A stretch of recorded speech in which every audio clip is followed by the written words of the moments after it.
Hi there and Go. welcome to episode... Oh, God. Hi there and welcome to episode 110 of the ADHD Adults Podcast, back after a short break, which definitely wasn't due to me being sad.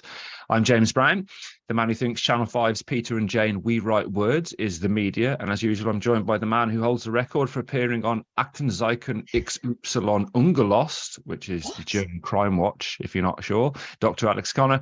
And of course, the woman who believes anything the media tells her, including facts about Badger's jaws, Mrs ADHD.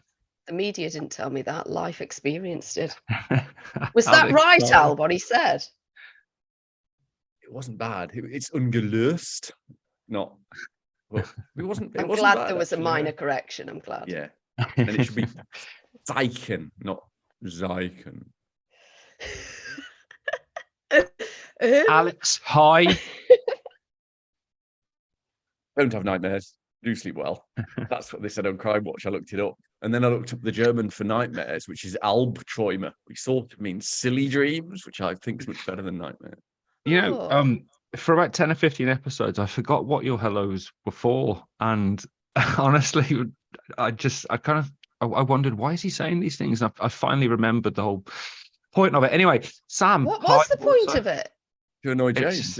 Yes. Oh, oh, good one. Hi. Short and sweet, as always. How are you both, Mrs ADHD first? All right. I'm all right. You know, we were obviously last week we were all very sad. This week I'm all right. I've done my talk, so I'm feeling relieved about that. And I'm a gardener now. But I'll go into more detail on Thursday. Amazing. A teaser trailer. And Alex, how are you? I'm not. Excellent, thank you, James. The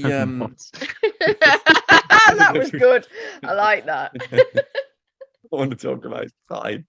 Oh man, yeah. Podcast-wise, I'm excellent though. The stats guy's been at it again, though. I have to apologise to everybody.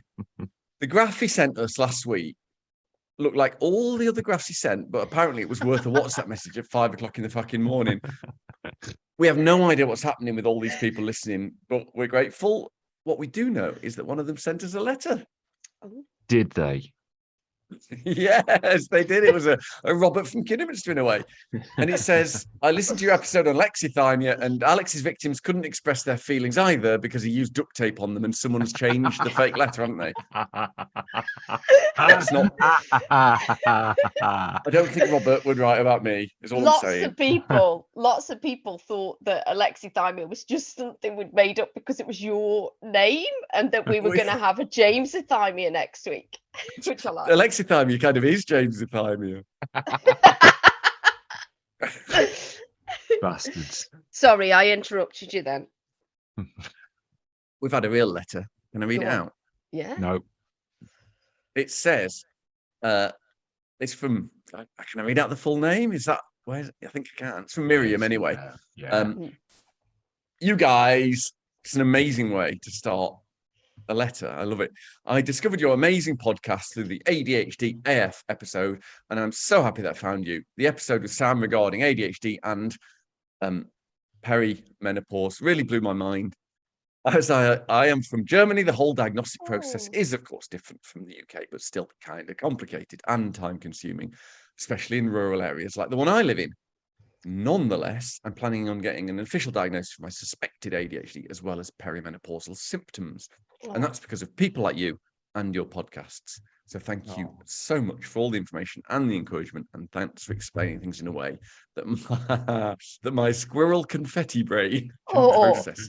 Greetings from Germany. Grüßig back, Miriam. Thank you. That's a really lovely message. Oh, I like that. Thank you, Miriam. Yeah, it was. It was lovely. Internationally, James, really good question. What's that? We're up by exactly one country, it says here on the notes, to 157 countries. What are the chances, James? Null point. This week's country is almost certainly not Belize, where one of the languages spoken, thank you, James, is Yucatec Maya. So a big Bax Cavalli und Kimagulal to two hold-up Belizean bank robbers being played this podcast through a wall at 200 decibels to wear down their resistance. I like that one. That was a good one. All right, then, as usual, this neurodivergent cosplaying ex-footballer of a podcast is a tragedy in 3 parts. We choose a theme. Last week was about, two weeks ago was about ADHD and alexithymia. And this week, due to the massive and distressing uptick in the media repeating the same old tired bullshit after that panorama program, we're going to talk about how ADHD is presented in the media and how you can maybe try and advocate for our community in response. As usual, 3 parts include the Gwyneth Paltrow of evidence, Alex the Psycho, education monkey, telling us about the topic, our personal reflections, and then whatever the last bit is. I've lost track now. Top tips, typics, trumpeting of spunk, wanking, Gabby Logan, etc. So, Alex, without getting angry, I would say, we wouldn't like you when you're angry, but we just don't like you. Read all about it. So what are you doing now, James? Are you just doing awful puns that are vaguely related to the thing when you introduced me? It's new. Pretty much. I like it. I feel sorry for Gwyneth Paltrow. I think you're too mean. No one's ever told her what she's doing. So she thinks it's fine. I'm sure people will have told her.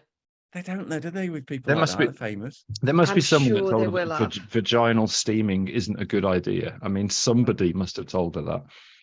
Bless her.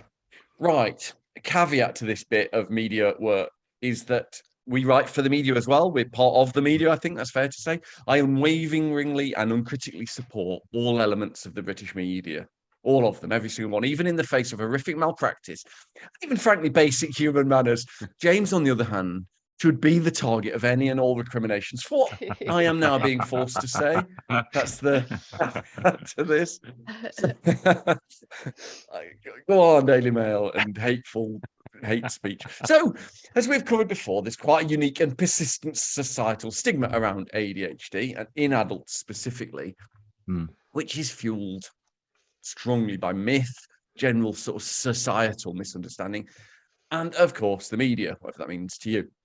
And this stigma manifests itself in so many ways. We talk about them a lot, but negative bias towards ADHD contributes to rejection of individuals with the disorder, particularly in an academic setting, education, in work settings, but even in their own relationships with loved ones. The stigma associated with ADHD isn't just rude and unnecessary, James. It can affect loads of things: treatment adherence, whether you're given treatment in the first place, and treatment efficacy, so how well it works. It can increase and aggravate your ADHD symptoms and your satisfaction with life in general. It can affect the mental health of any individual affected by ADHD, exacerbating depression, anxiety, and lots of other things. This has a real impact on us, people with ADHD.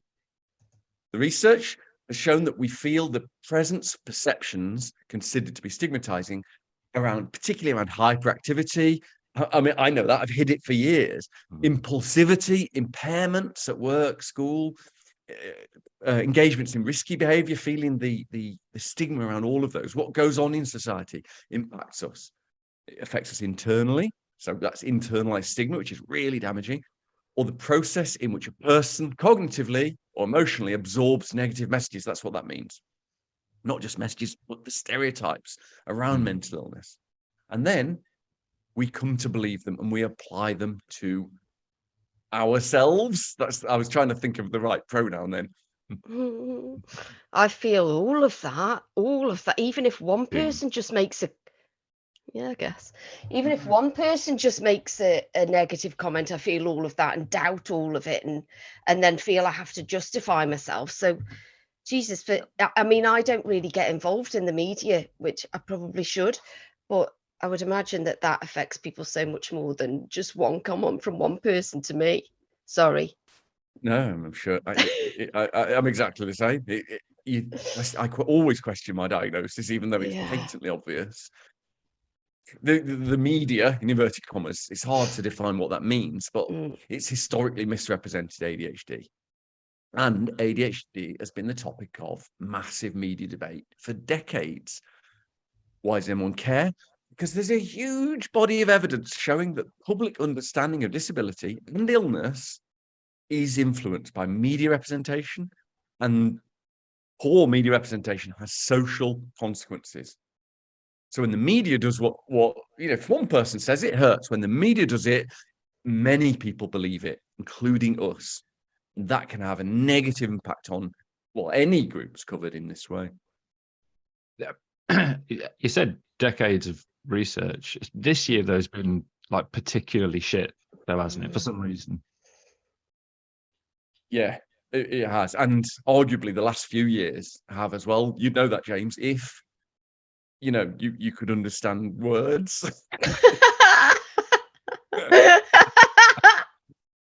He can read. It's not they can't read. You don't make that really clear. Just doesn't understand things. ADHD in children and adults has received quite a bit of media coverage and public attention. Mostly bad.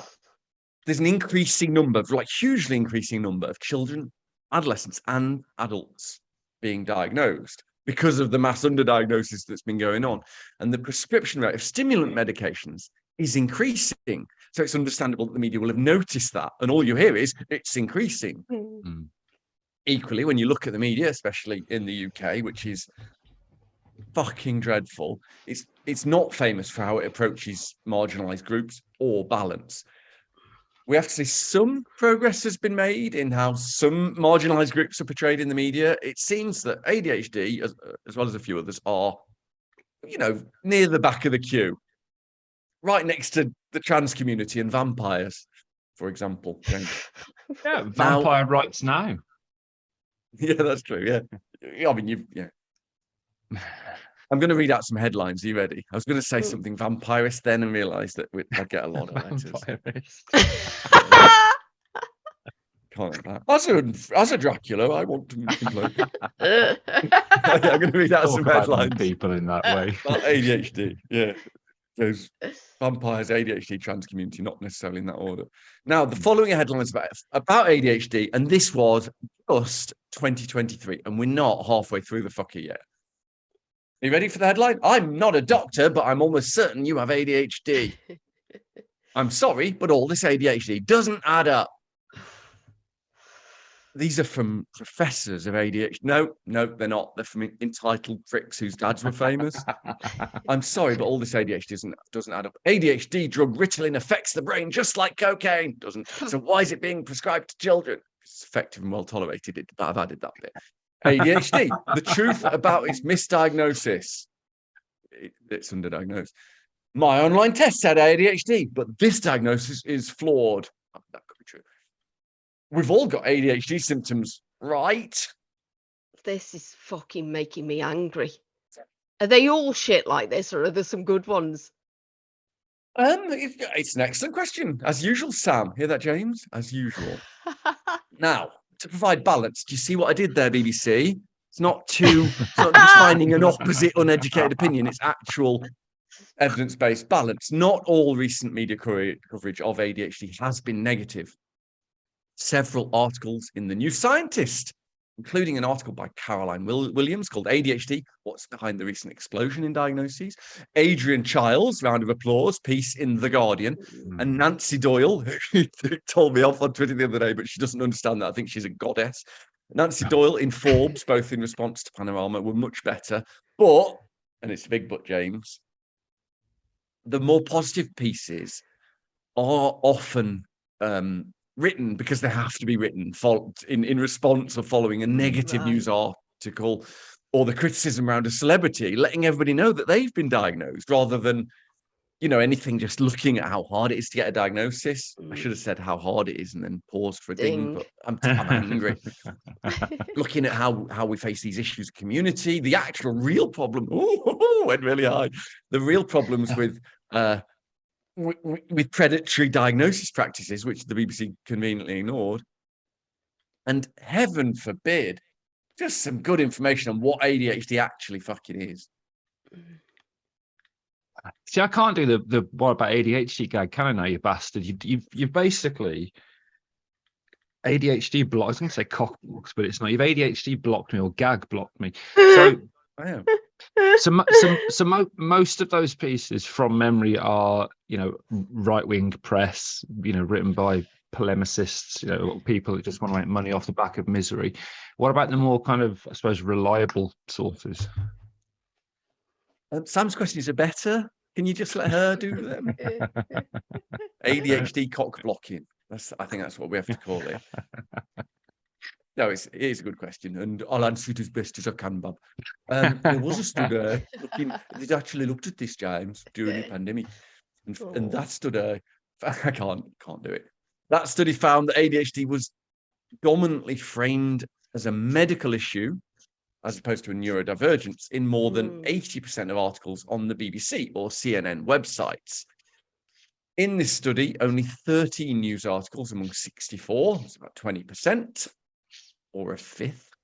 I like numbers. On BBC.com, and 4 among 46, which is bugger all, statistically speaking, on CNN.com, incorporated the neurodiversity approach that would benefit both individuals with ADHD and the whole society. It is both a medical issue and a neurodivergence, I think is the point. I've started doing the Brummie accent when I'm talking to myself, walking around the house. Really? Because of you, and I'm from the Birmingham area, but I'll say, "Oh, I'm going to pick that guitar up now," and put it on the wall. And then think, why have you just said that in your head, for God's sake? Anyway, right. So I wish I could do that. Well, accents. Yeah, you're accent blind, aren't you? Yeah. There's a name for that. Okay. So my Welsh sounds exactly like a 1980s racist comedian doing Pakistani. Yeah, exactly. Are you sure you're just not? You sure you're just not that? Like, yeah, accidentally a racist. Yeah, I don't think so. Probably. So, I mean, if you look at those BBC and CNN statistics, not much better, a bit better. Is this, media's changed, hasn't it? Newspapers are dead, print media is dead. Is this part of the kind of the clickbait op-ed approach of getting revenue, do you think? Yeah, I think it is really, and we get that. I get that they're so under pressure, even the BBC, because they have these targets written by their political masters, and we know appointed them. Annoyingly, newspapers are an online presence now, and monetization comes from clicks, comes from adverts. Clicks drive revenue. End of story. Really, they are click factories. That's all they are.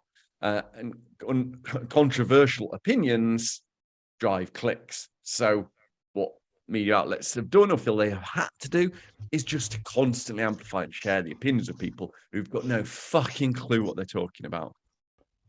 But instead of sharing scientific advances that have been made, or evidence-based articles on ADHD, even if they disagree with us, or the impact of it, they share those aggressively negative and reactionary simple thoughts instead of actual evidence. Shame on you. I like Angry Alex and Angry Sam. I do. Although as usual, you're still both utter bastards to me. Okay, we'll take a break and we'll come. I love that one. Was that for me? Did you shush me? You did. Fuck, Jesus Christ. We'll see you in part 2. Bye. No. Alex, hi. Aight. What's up? Hello, Governor. Welcome back to episode 110 of the ADHD Adults Podcast, where we are talking everything personal reflections of ADHD in the media, as we always do. It's just one positive comment after another in my experience. So I can't even start. James, you let's say haul yourself out a lot to literally any media organization you can. Any, apart from Dracula's Today, because they haven't invited you. Any personal reflections of you in the media? Yeah, so there are obviously good journalists, and there are people who have a presence within the media who probably, I don't think you should call them journalists. Again, the kind of the polemicists who, because they're famous, get paid a lot of money, as Stuart Lee put it, and I'm going to misquote this, to have their polemic opinions to a deadline every Thursday for money. You've got more journalistic experience than me, because you did work with the Mirror, didn't you? Yeah. And you see, you'll have seen you'll know far more about the process when it comes to getting a story commissioned, getting it past the sub-editor and an editor, and the changes they want you to make. So I'm not that aware about that. I've done more, I suppose, TV work. And what I would say, and you do your little talks as well, don't you? I do, but I don't like to talk about them. No. And what I would say Better is than that I think it's really important, the bit you said at the start, which I've forgotten. It was something about journalists or the media. I don't know. It was boring. But there are obviously good people in all these organisations that we as a charity have been working with the BBC checking scripts for some of their non-factual programmes to make sure that they're representing ADHD appropriately. But it seems like the more news type part of it hasn't made that progress. You know, I imagine you'll probably know this, Alex, that editors would reject or want changed kind of good news pieces, or just, you know, factual pieces which might provide some balance, because who's going to read an article which just says, oh, actually ADHD is quite serious and the NHS needs to be better resourced to do this? It's not in their wheelhouse. Not gonna do that. And the thing I suppose that really fucks me off the most is it's the impact that's never considered. Now, I get the kind of the people that are making financial decisions because they want their outlet to make money and for them to be successful and to keep a job. But somebody at whatever level, whether it's editor, sub-editor, journalist, genuinely doesn't seem to give a fuck about the people they're targeting. And it's not just the ADHD community. We know this. Historically, it's been all the different marginalized demographics. The complaints processes that are put in place aren't sufficiently robust. So if you look at the complaints about that Panorama program, it was, the last time I saw, the second most complained about episode. But the BBC, because they have to publish their complaints, actually made a note in brackets saying, but complaints were promoted online. So rather than just saying, yeah, loads of complaints, they tried to add this little thing to say, oh, yeah, but actually people were making people complain, which really fucked me off. Yeah. And as we know, I don't care about myself. I don't care what people think about my ADHD. Everyone can get fucked. But the anger I feel when this happens to our community is visceral. The little sadness I had, last week, which just happened to coincide with you visiting. I have nothing to do with you visiting. That initiated my week of suicidal ideation. Absolutely. That was due to the attack, due to reading the messages we've had, due to speaking to people, and due to kind of feeling the pain of knowing what this has caused. So those are my personal reflections. Mrs ADHD, what about you? This is a difficult one for me because so quite a while ago I had to shut myself off from everything, all news stories and everything, because I was getting, with justice sensitivity and just being sensitive, I was taking so much on board and feeling so much for other people, and then feeling so angry, and that I had to stop reading the news, and Kate, I had to come off Facebook because I just found that was negative, and lots of news stories were shared on there, and I've kind of protected myself, and I feel bad for that, because that's exactly what they fucking want, isn't it? For people that are left wing and might do something about it to close themselves off, and so I feel bad for that.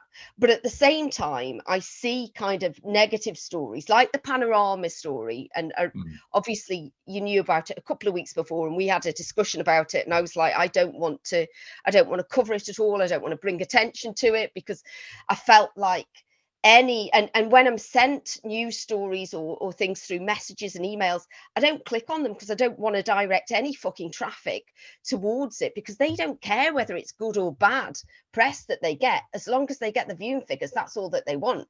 So I kind of shut myself down from that, and I never know what the right thing is to do, because obviously I don't know. It's a really difficult one for me, this. And I feel bad that I have to protect myself, and then I never know what it's best for me to do. So I don't know if I've got much to add on this. What about you, Alex? Firstly, psychologically, from a mental health perspective, if the news is affecting you, turn it off. It's the advice from all psychological professionals. I've read it many, many times, because it's not healthy for you. That, again, self-care allows you to be powerful. I've had to do the same thing, especially with Facebook, because it's terrible. And more increasingly with Twitter. I think, to what James said, we are sensitive to the pressures. There's so many amazing journalists. And the BBC, oh my God, some of the local journalists on BBC are some of the best journalists I've ever seen in my life. when I worked at the Mirror, don't know if I told you I did that. You don't get editorial. You know that, right? You write it, the sub-editor and then their editor, they decide how it goes out. You don't see the final edits. You're not even asked. And that's really important to know what James and I write for the conversation that's been repeated in Independent, some amazing places.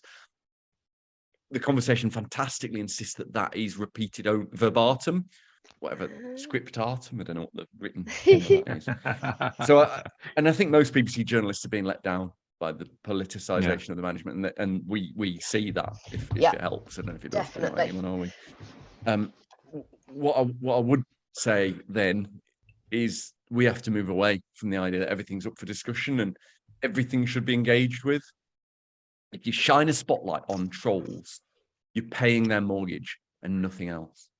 That's why, when, as Sam said, we deliberated about the panorama response. We don't tend to respond to all these videos from knobheads that people send us all the time, saying, "No, I don't think it's real." But this is the fucking BBC. It's not the Daily Mail, which should never ever be shared or referenced or engaged with in any way, because they'll literally say anything for you to hate reply. This is the BBC. To the Mail and so on. Any click in hate or anger is money for them, and they laugh at you for doing it. They laugh at you. But the BBC isn't funded like that. And the reason they shouldn't be doing it is because if someone says you shouldn't exist, there isn't a balanced argument to be had for that. You can't argue that. There's not two sides there. Discussing the validity of science is always okay. So you can discuss whether ADHD exists. Of course you can. There's a big discussion to be had about it. You can discuss the science of it. That's great. It's important. Especially as the science is mostly poor quality, as we know. Funding reasons, not bad scientists. But one aggressive opinion isn't balance. It's bullshit. I guess problems without solutions aren't helpful, are they? It's not what we do. So what can we do about it? And that's we can shine a light on people without light on them at the moment. Working class men I talk to across the country are hiding in the communities. They're not able to cry. We are not able to cry. We're not able to share these things. We're not able to discuss it. We can amplify diverse voices who are already doing that. For Rachel Doe, for example, on Twitter, lots of people are doing intersections of their own culture, gender, race. There's some Draculas doing it. The lot, frankly. Let's amplify their voices if we haven't got a voice of our own. I feel very seen. You're speaking about my community there, because we've got a lot of bad press over the last 6,000 years. You have, yeah. We have. Right, we've got time for a game, Al. I think you're in a great mood for that. Have you noticed? I think you're 11 for it. I think you're 11 yeah, that's true, yeah. Good. Right. I haven't done the t-shirt one, have I? The t-shirt merch one. No. Have you? Can you tell people what your t-shirt actually says? So my t-shirt. Go on. No, you. It says "Making Alex a Murderer," which I guess is a reference to a podcast, isn't it? That's the no television program. Right. So the quiz is about making this t-shirt. It's an iron-on thing, a system called Cricut, where you cut out stuff and you iron it on. Obviously didn't get it right. This wasn't the first one that I did. You'd be unsurprised to know. But what did I get wrong, which was obviously due to my ADHD? Did I because you have to iron it on, did I burn the table just slightly? Did I 2 trip over the ironing cable, which was stretched over, as far as ironing cable stretch between the plug socket and the table?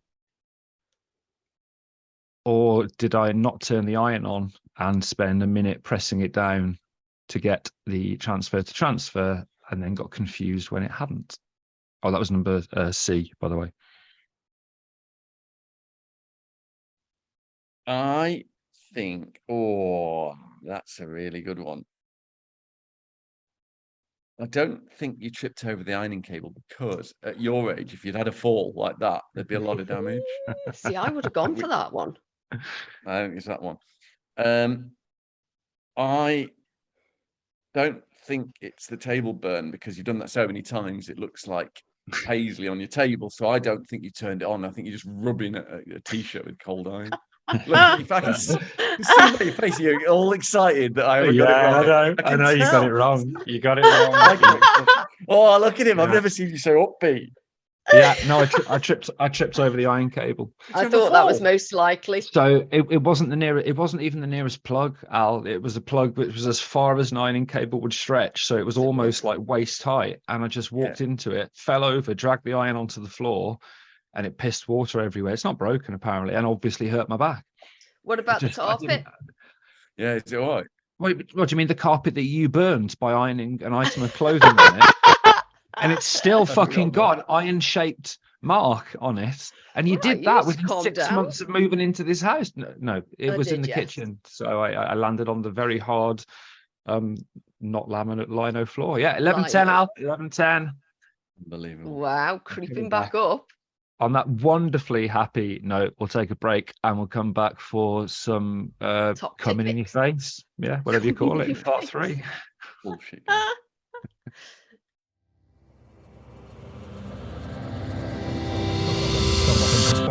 Welcome back to episode 110 of the ADHD Adults Podcast, where we're talking about ADHD in the media.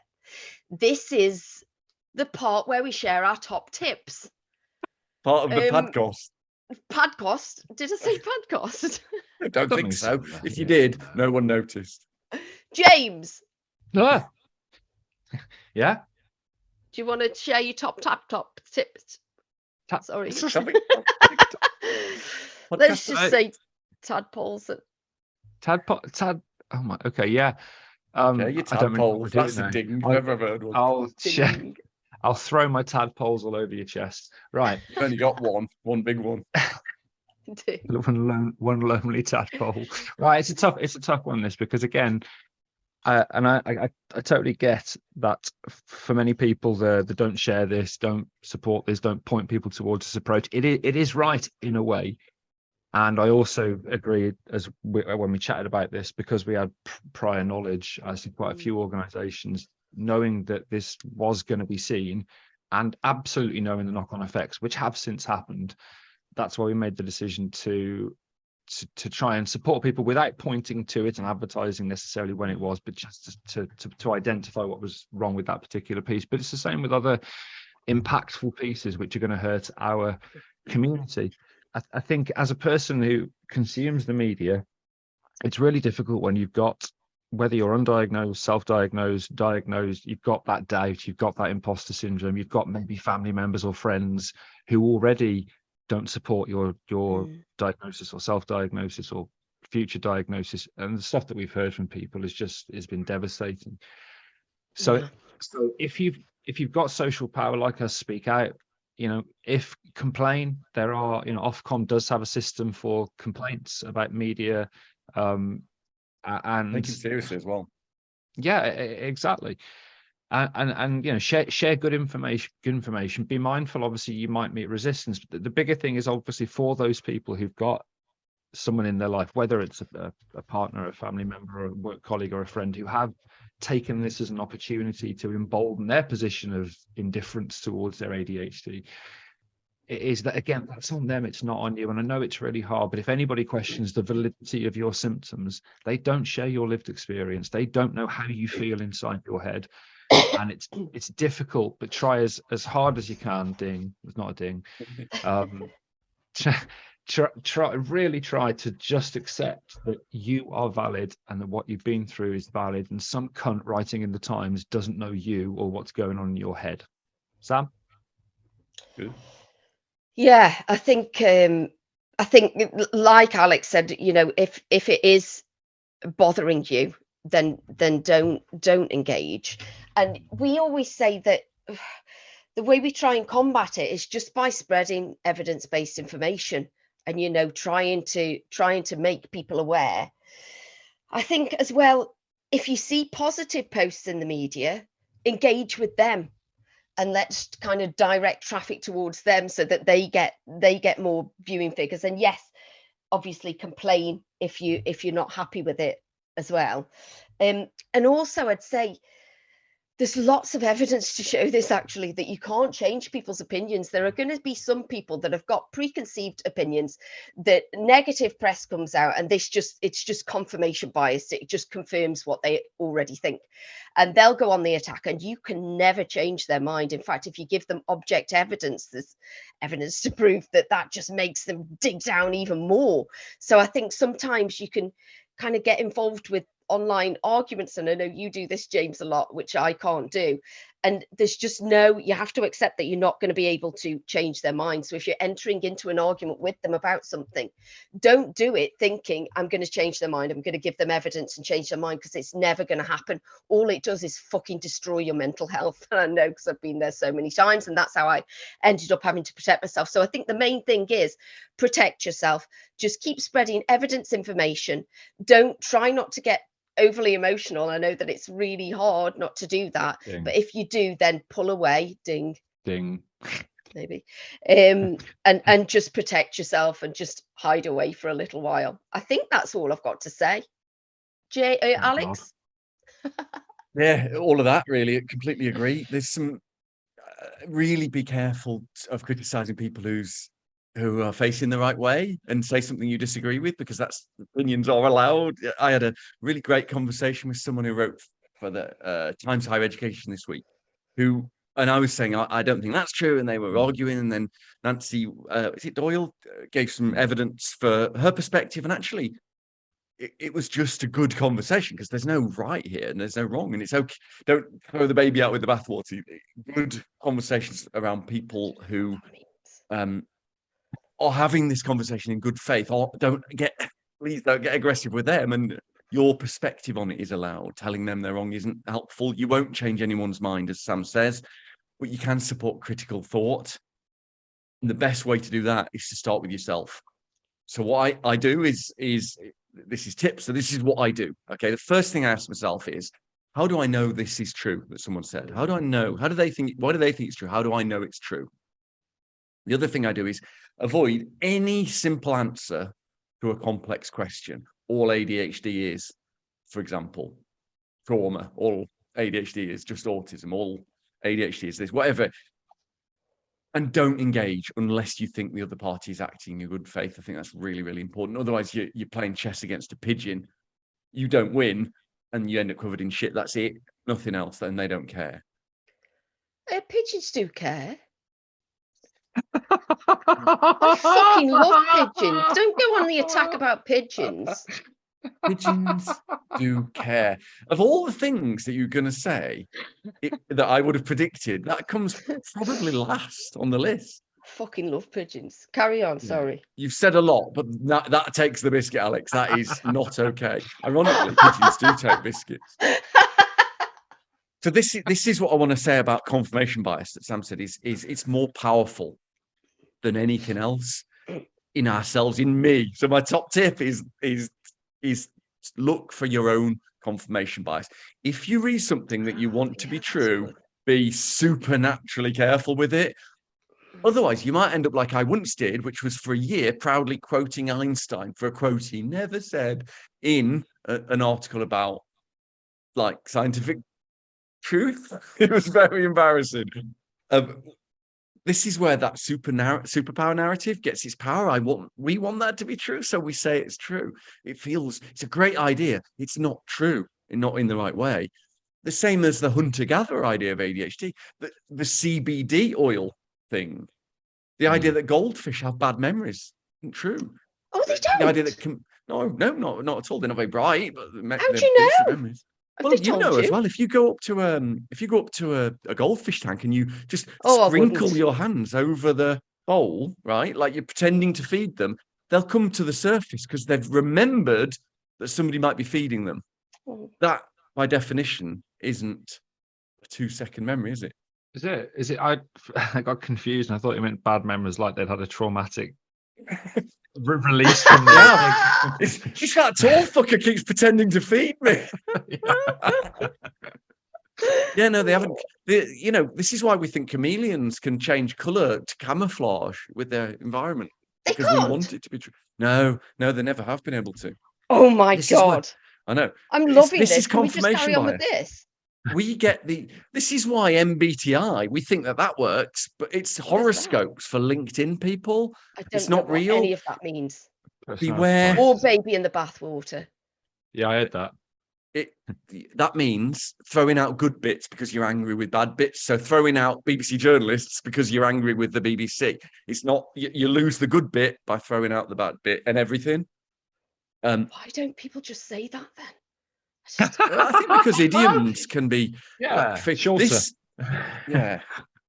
We don't joke about disability in that sense. It's the subject, not the target of our joke, I think, which is why I'm not about to say, did you get that autism diagnosis? Why don't we have zero flowery language? Somebody I work with who's fantastically open about the struggles they have with autism told me the other day, why can't people just have a list on their chests of all their interests and I can decide whether I talk to them or not? It's one of the fucking best ideas I've ever heard in my life, which is possibly my autism showing right there. I think beware seeing what you want to see and just beware questioning. That'll be my top tip. Question your own confirmation bias first and ask yourself, how do I know this is true? Just because I want it to be. That's it, really. That's my tip. I think that's really good. That's a really good one. It was. I've got one I forgot, if that's okay. It's actually a tip for journalists. I was chatting with the CEO of ADHD UK, Henry, about this whole thing. Didn't invite me to that meeting, did you, James? I didn't know. You've got enough meetings, Alex. You've got enough to do. You're overcommitting yourself. And he said something which, again, we like stealing these idioms again, don't we? Like if you met one person with ADHD, you've met one person with ADHD. But he said, and I thought this was brilliant, nothing about us without us. So if you're a journalist and you're going to write something about ADHD, then get somebody in the community to write the article with you or to check it. Don't just fucking write it thinking you know what ADHD is. That gave me goosebumps. Yeah, I think I've heard that used by the non-white communities and disability communities. I've never thought of it for us. It's so true, isn't it? It's so accurate. Representation fucking matters. Yeah, it does. Love it, James. Should have saved it Thursday. Let yourself down. Right. You can say it again. People will have forgotten. Sorry, James. That was episode 110 of the ADHD Adults Podcast, where we talked about ADHD in the media. If by a miracle you enjoyed this, as usual, why not support the charity on the link provided? Because otherwise Alex is going to have to carry on letting the Montgolfier brothers cosplayers use his head as the centerpiece for Sunday afternoon meetups. If you want to get in touch, the hot air balloonists, I'm running out. I'm honestly running out of things that are vaguely balloon shaped all round. So it's getting quite obscure now, to be honest. Maybe we should revert to the actual shape of his head. No, mind you, that wouldn't. No, be God, funny, no, would it's not. It's slightly weaselly, so I prefer the round. It's actually quite gaunt and thin. As usual, if you want to get in touch, then contact us on Discord, socials, Facebook, podcast things. Goodbyes. No, goodbyes is when we say goodbye. I read it out. I did it on Burgundy. Fuck's sake, see you soon. Bye. Bye all. Trigger warning klaxon, klaxon, klaxon, klaxon, klaxon, big klaxon. Trigger warning klaxon, klaxon, klaxon, klaxon, klaxon, klaxon, klaxon. Trigger warning klaxon, klaxon, klaxon, klaxon, klaxon, big klaxon.